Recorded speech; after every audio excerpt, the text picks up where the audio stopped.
Deus continue abençoando a todos nós, na graça e na paz de nosso Senhor e Salvador Jesus Cristo. Com estas clarinadas, estamos começando mais uma programação para falarmos daquilo que é bom, daquilo que é de Deus, de sua palavra, para a edificação do povo de Deus, edificação daqueles que o desejarem, não é?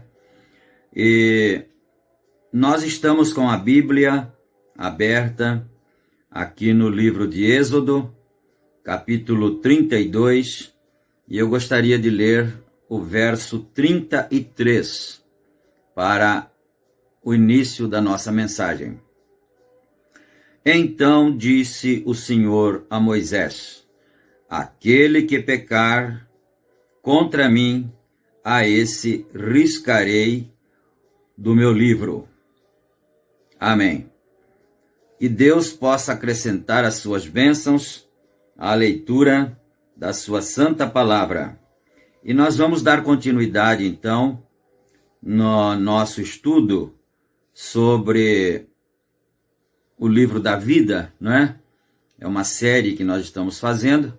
Então, nós vamos nos basear neste versículo e vamos começar na mensagem à Era de Sardes, no parágrafo 89. E que o Senhor Deus nos ajude, então, a nós desfrutarmos da palavra para a nossa edificação espiritual. Quando Israel rejeitou a liderança de Deus na coluna de fogo e se converteu à adoração de bezerros de ouro, seus nomes foram removidos do livro da vida. Êxodo, capítulo 32 e verso 33. Aquele que pecar contra mim, a este riscarei do meu livro. Se tal conversão de ídolos exige a penalidade da remoção dos nomes do livro da vida, do livro, então, mais seguramente, a rejeição de Israel a Cristo como Messias exigiria uma penalidade igualmente tão severa. Isto é exatamente o que acontece no Salmo 69, que anuncia a humilhação de Jesus, diz nos versos 21 a 28. Deram-me fel por mantimento, e na minha sede me deram a beber vinagre. Torne-se a sua mesa diante deles em laço, e para sua inteira recompensa em ruínas. Escureçam-se-lhes os olhos, para que não vejam, e faze com que os seus lombos tremam constantemente. Derrame sobre eles a tua indignação, e prenda-os ao redor da tua ira. Fique desolado o seu palácio, e não haja quem habite nas suas tendas, pois perseguem a quem afligiste e conversam sobre a dor daqueles a quem feriste.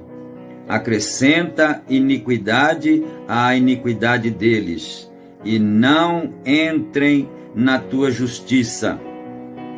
Sejam riscados do livro da vida, e não sejam inscritos com os justos. Quando os judeus rejeitaram a Jesus, Deus literalmente passou dos judeus para os gentios. Atos, capítulo 13, versículo 46 a 48. Mas Paulo e Barnabé, usando de ousadia, disseram: era mister que a vós se vos pregasse primeiro a palavra de Deus.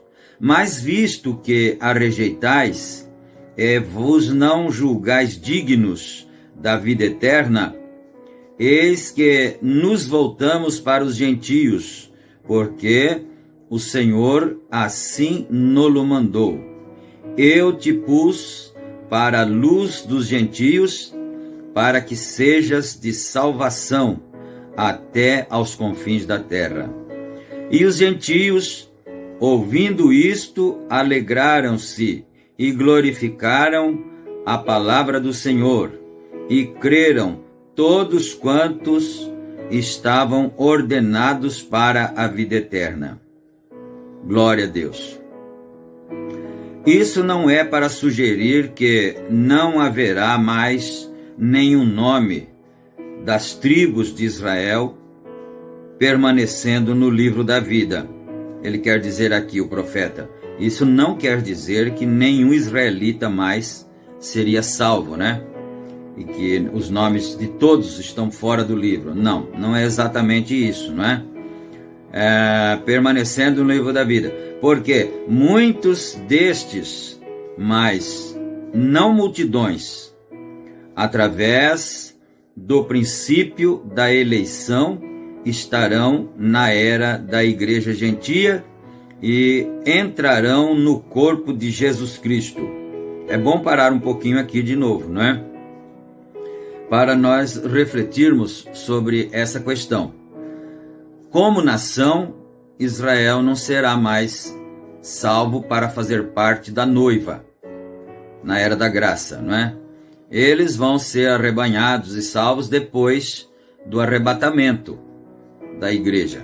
Mas neste tempo da graça, no nosso tempo, eles não serão salvos como nação. Mas alguns, disse o profeta aqui, não tantos, não muitos, não multidões, alguns farão parte da noiva. Então nós vemos lá no princípio os apóstolos, aquele pequeno número de israelitas que aceitaram o evangelho, não é? Naqueles dias primitivos. E o profeta diz que nem a terça parte da nação judia soube que o Messias estava na terra.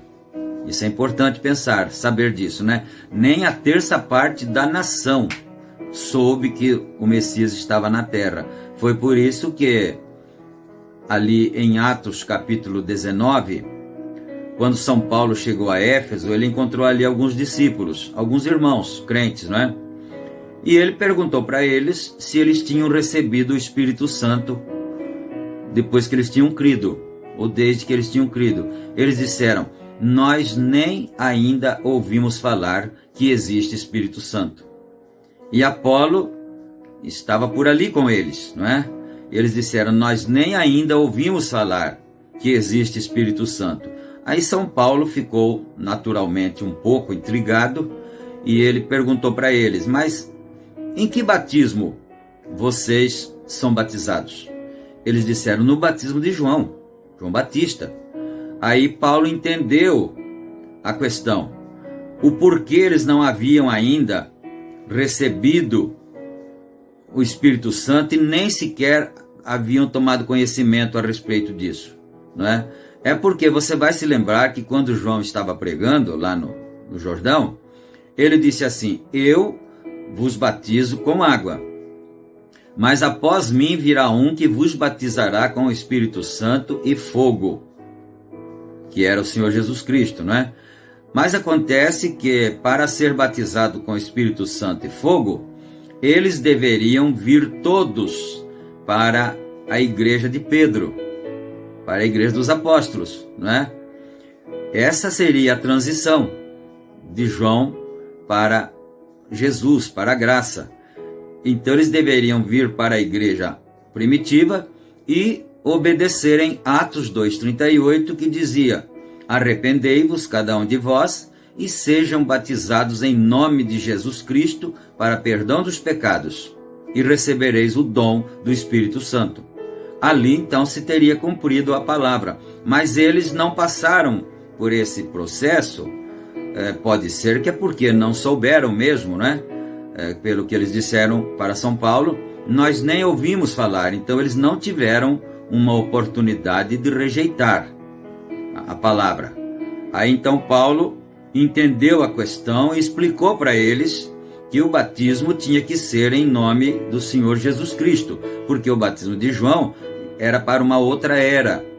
Agora, na era deles, o que vigorava era o batismo nas águas de Pedro, não é? Em nome do Senhor Jesus Cristo.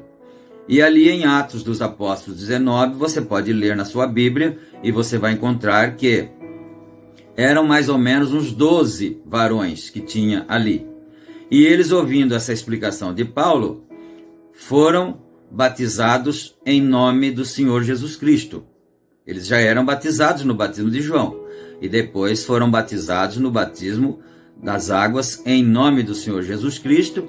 E aí sim veio sobre eles o Espírito Santo, e daí então eles falaram em línguas e profetizaram, não é? Então a palavra corre perfeita assim no seu cumprimento, não tem falha nenhuma na palavra. O que é falho muitas vezes é porque as pessoas estão apegadas nas tradições que elas aprenderam, né, dos pais. Tradições religiosas, mesmo evangélicas, tradições, né? E aí eles não conseguem deixar que a palavra flua para que eles possam compreender assim o cumprimento, a palavra fluindo perfeitamente correta, sem nenhuma contradição, sem nada, né? Mas então, vamos aqui mais um pouco, né? Então, alguns poucos entrarão no corpo de Jesus Cristo, mostrando que seus nomes verdadeiramente permanecem no livro da vida também, como demonstraremos segundo o quinto selo. Multidões de judeus martirizados receberão vestes brancas e a vida eterna pelo Senhor. Também os 144.000 serão selados na sua vinda, provando que seus nomes não foram omitidos. Também, mas é ainda muito corretamente anunciado no Salmo 69, que são os ímpios ou injustos, rejeitadores de Cristo e os destruidores de seu povo, cujos nomes são removidos. Parágrafo 91. Como Israel, o povo escolhido de Deus, na maioria, perdeu seus direitos no livro da vida, por rejeitar a Jesus. Assim, olha isto, assim a maioria da igreja gentia entrará também na condenação, com a resultante remoção de seus nomes do livro da vida, por rejeitarem a palavra e, por conseguinte, entrando no movimento ecumênico mundial, que é a imagem erigida para a besta. Você sabia disto? Né? Se você está ouvindo esse vídeo pela primeira vez, ou um vídeo como esse assim, que ensina a mensagem do sétimo mensageiro, do sétimo anjo de Apocalipse 10 e verso 7, não é? Se talvez pela primeira vez você está ouvindo isso, então você precisa se ater mais, porque nós temos uma série de ensinos, de meditações, para as pessoas poderem se inteirar melhor, abrir o coração, não é? E não rejeitar. Porque assim como Israel rejeitou Jesus naquele dia e os nomes deles foram riscados do livro da vida, mas é porque eles eram ímpios e injustos, não é? Porque existem alguns que não eram assim.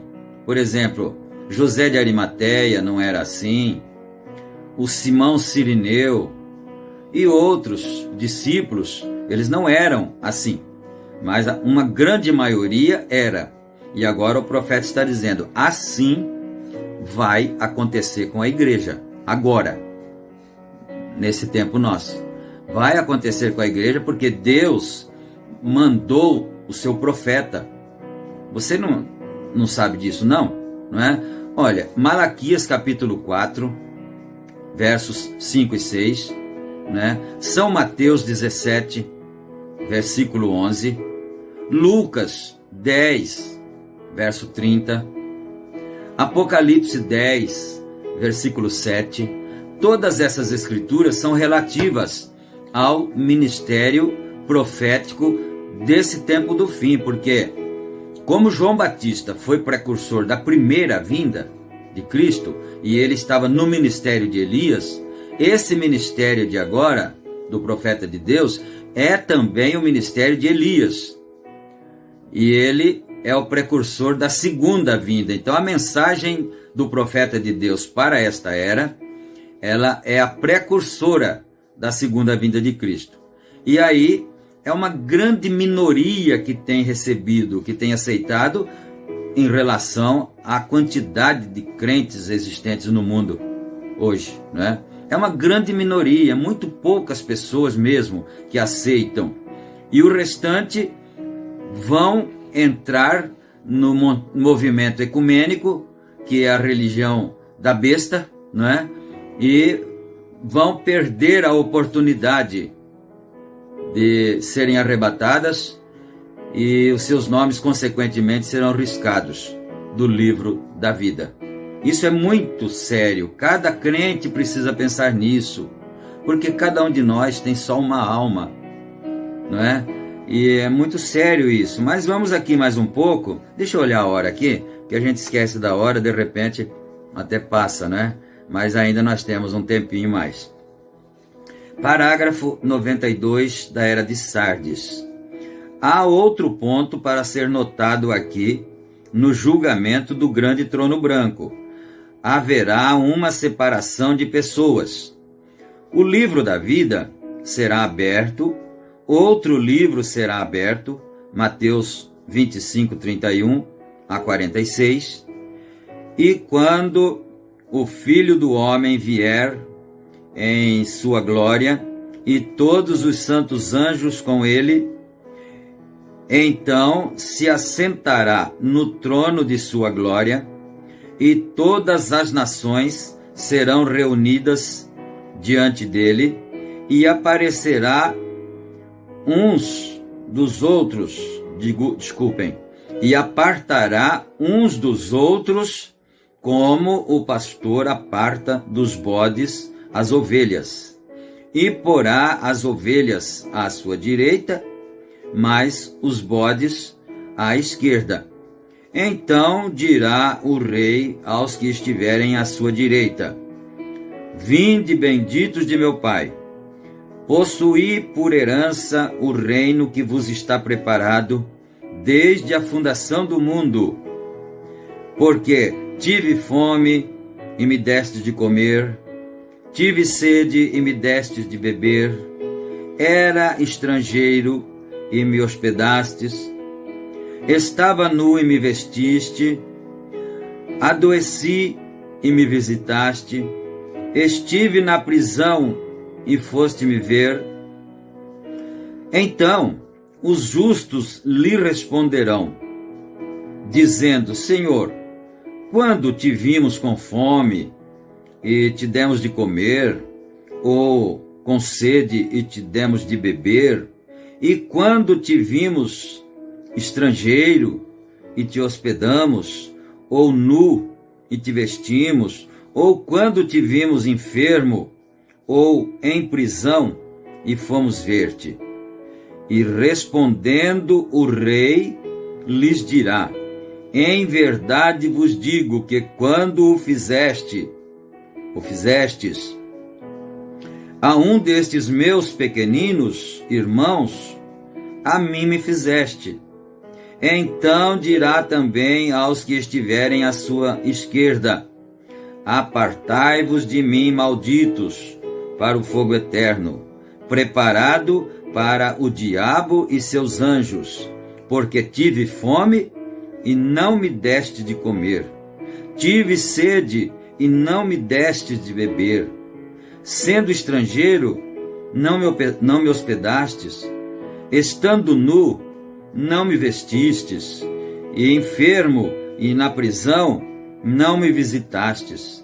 Então eles também lhe responderão, dizendo: Senhor, quando te vimos com fome, ou com sede, ou estrangeiro, ou nu, ou enfermo, ou na prisão, e não te servimos? Então lhe responderá, dizendo: Em verdade vos digo que quando a um desses pequeninos não o fizestes, não o fizestes a mim. E irão estes para o tormento eterno, mas os justos para a vida eterna. Aleluia. Eu penso que o profeta vai falar aqui, mas a gente fica com aquela vontade de adiantar um pouquinho, né? Quem serão aqueles pequeninos irmãos dele, para quem eles fizeram todos aqueles benefícios e para quem o outro grupo deixou de fazer os benefícios, né? Então vamos ficar pensando nisso aqui, pode ser que ele vá dizer mais na frente um pouquinho. Parágrafo 93, mensagem de Sardes, não é? Apocalipse 20, e versículo 11 a 15. E vi um grande trono branco, e o que estava sentado sobre ele, de cuja presença fugiu a terra e o céu, e não se achou lugar para ele, e vi os mortos grandes e pequenos, que estavam diante do trono, e abriram-se os livros, e abriu-se outro livro, que é o da vida. E os mortos foram julgados pelas coisas que estavam escritas nos livros, segundo as suas obras. E deu o mar os mortos que nele havia, e a morte e o inferno deram os mortos que neles havia. E foram julgados cada um segundo as suas obras, e a morte e o inferno foram lançados no lago de fogo. Esta é a segunda morte. Aquele que não foi achado escrito no livro da vida foi lançado no lago de fogo. Ambos, os justos e injustos, estarão nesse julgamento. Assim está dito: esses justos não serão a noiva. Então aqui ele começa a dizer, não é? Esses justos que deram água, comida, roupa para o rei, que na verdade não foi para ele, foi para os irmãozinhos dele, os pequenos dele, né? Então esses não são da noiva. Então vamos aqui, né? Assim está dito: esses justos não serão a noiva, porque a noiva se assenta com ele no julgamento. Amém? Você está entendendo? Né? Quer dizer, aqueles justos lá do trono branco não são a noiva, porque a noiva já estava com ele, porque o julgamento vai ser depois do milênio. Então a noiva já terá participado do trono com ele por 1000 anos.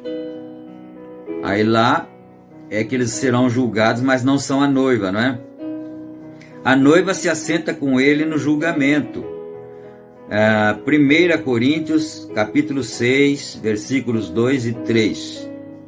Não sabeis vós que os santos hão de julgar o mundo?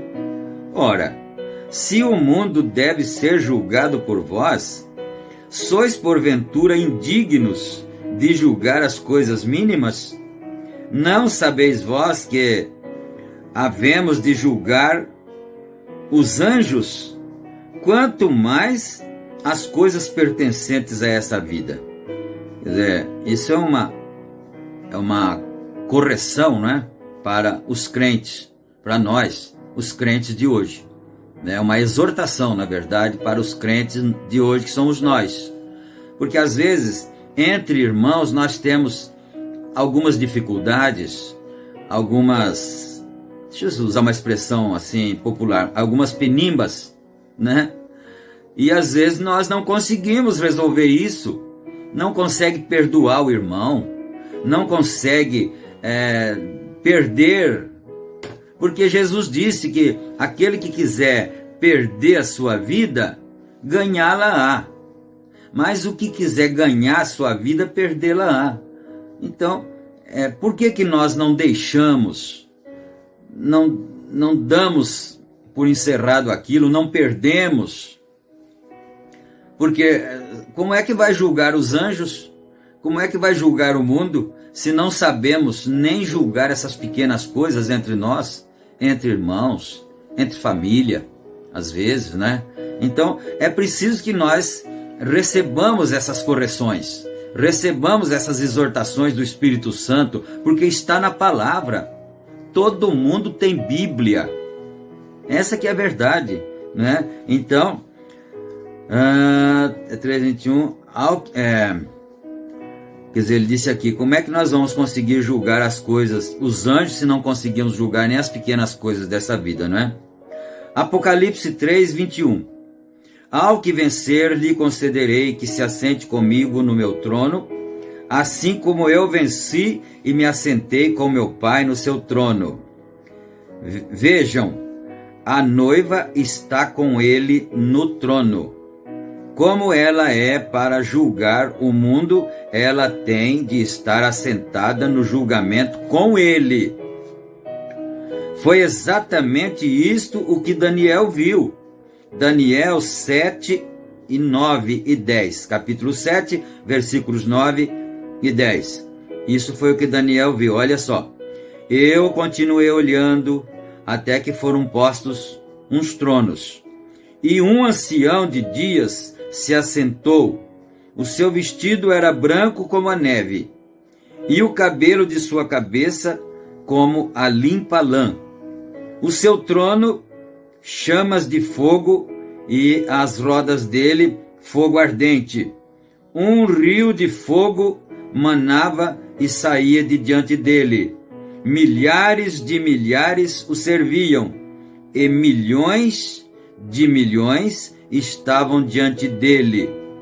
Assentou-se o juízo e abriram-se os livros. Vejam, é a mesma coisa, porque os milhares de milhares que estão ministrando, servindo-o, são a noiva. Porque quem ministra ao esposo, senão a esposa? Aleluia, isso é maravilhoso. Nós podemos lembrar da expressão de Jó, não é? Essas coisas são maravilhosíssimas.